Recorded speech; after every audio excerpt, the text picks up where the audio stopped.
Thank you all for coming tonight. We're celebrating the full moon here in the Summerhill Pyramid. It's really a great privilege and honor to be here in this sacred geometry chamber on a full moon.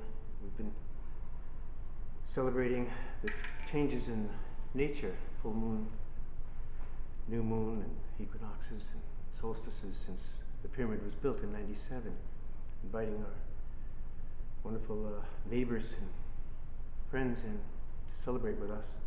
And now we're all doing it on the screen instead, which is quite different, but it's, in a way it's a blessing because we can be relaxed in our own space and feel the energy of the pyramid even though we're not in it, in a way. It's just kind of the intentions that we put out to the world are really the most important thing, not where we are, but our intentions. Intentions are everything, I used to say.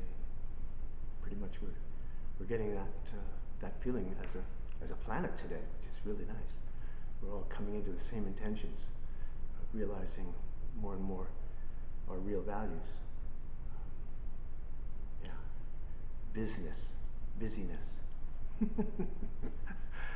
We love business. It's a great platform, don't get me wrong. And I particularly love business. Summerhill, yay. But no, it's not our lives. It's not who we are. We're souls first and foremost. So we had a little evening plan, Jacob and I, to play some more for you guys. Hopefully you enjoy it. We sure enjoy it. You're getting a little contact high from us. And we're going to play some bowls, right? And I might read a little bit from my book, All One Era, which I wrote as a channel, really, just came through me. I feel a lot of beautiful things have been said in here, not by me, but through me. And I'd love to share those things with you. So if you stay with us a little while, you're so welcome. Thank you for coming. Duet, where he's going to play the bowls, and I'm going to read a little bit from my All One Era book.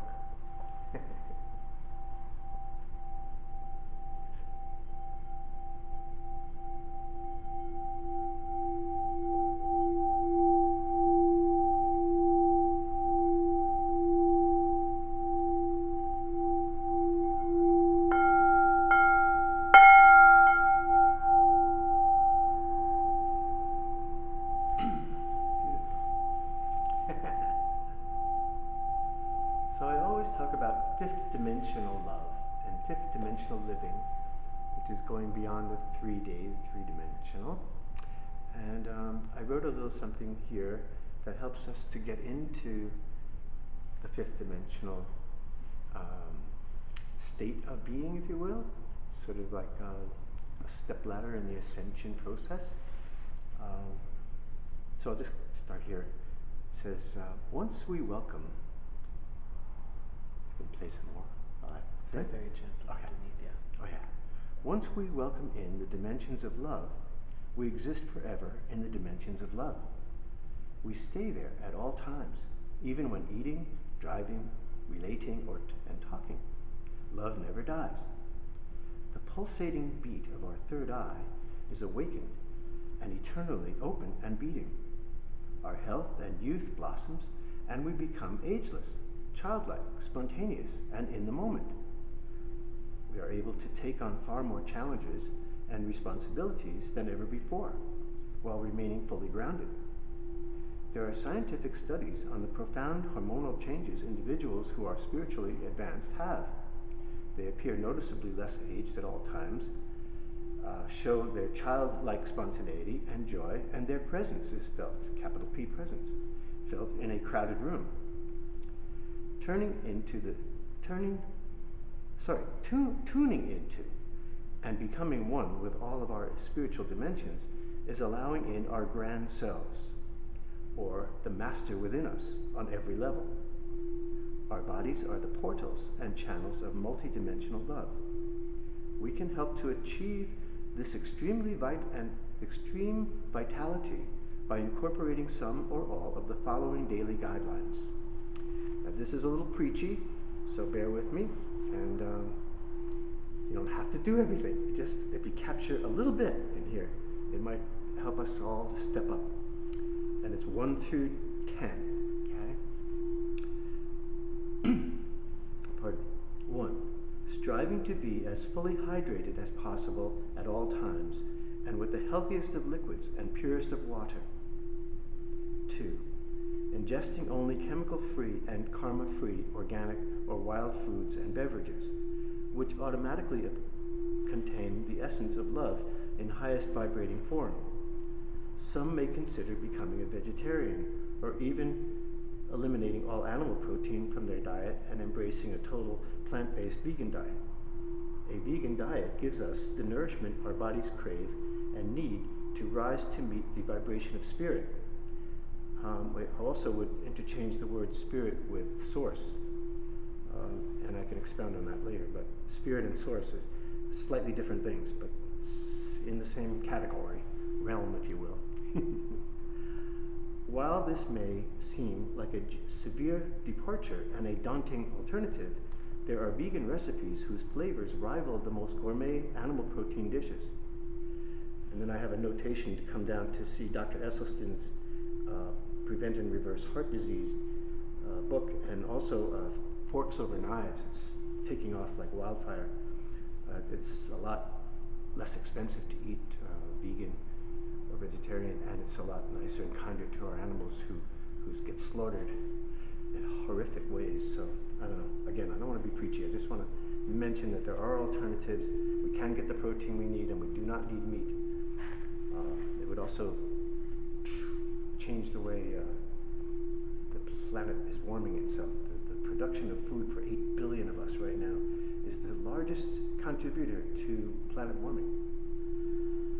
Again, I don't want to go on a tangent. 3. Staying physically fit with daily cardiovascular exercise keyed to and designed for our age, weight, sex, and physical strength. 4. Connecting with the earth outdoors, feeling her presence with our bare feet and bare hands in the earth, communicating with the enchantress, our moon, and with Ra, our glorious star.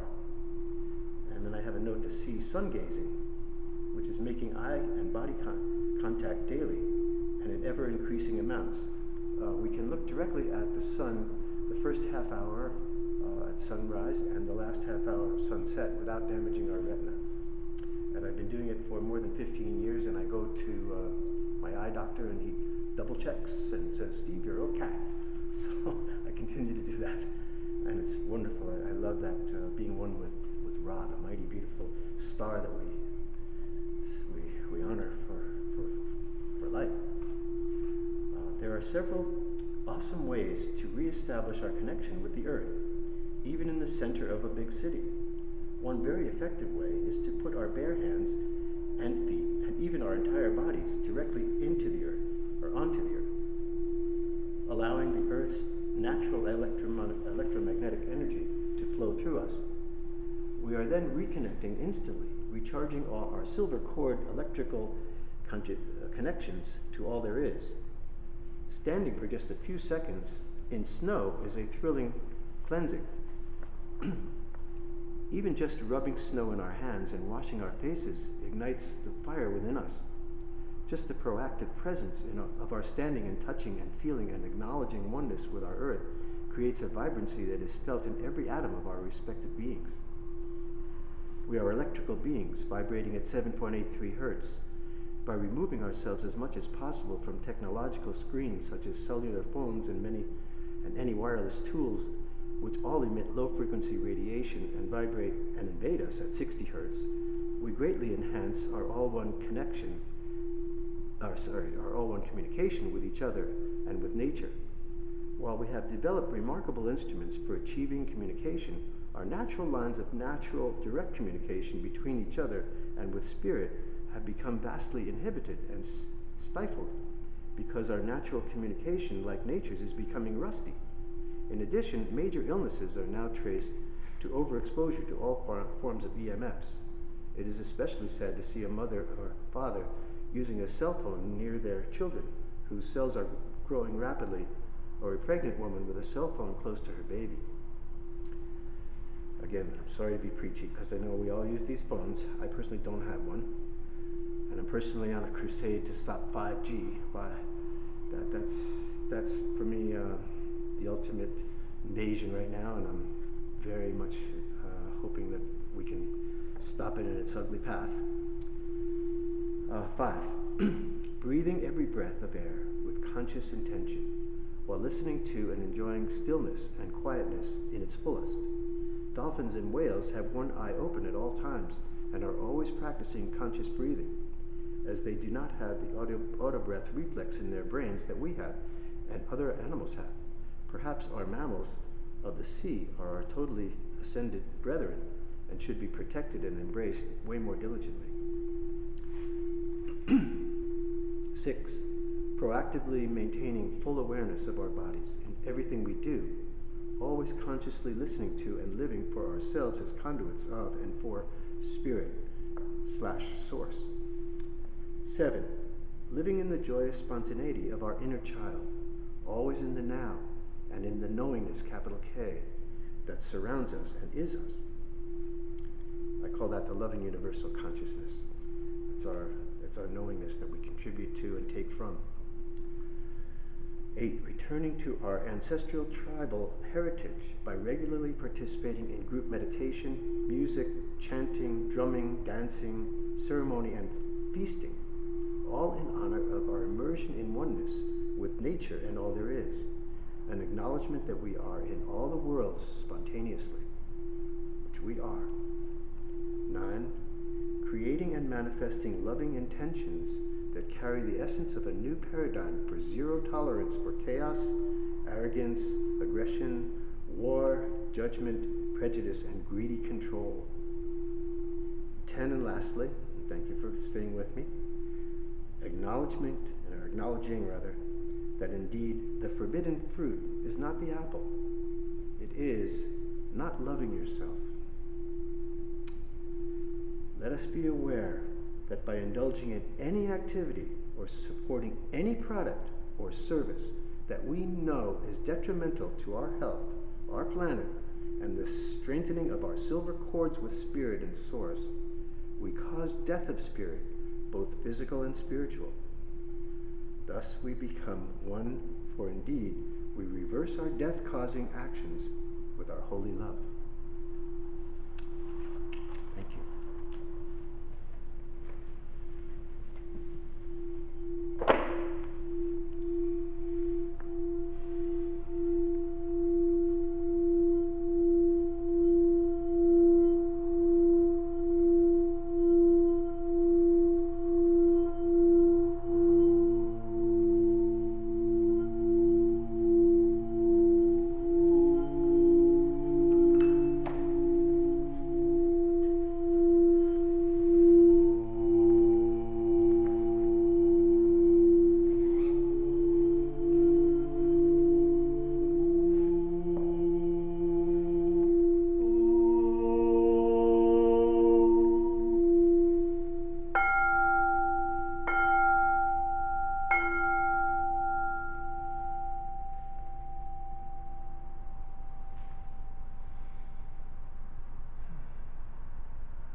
We'd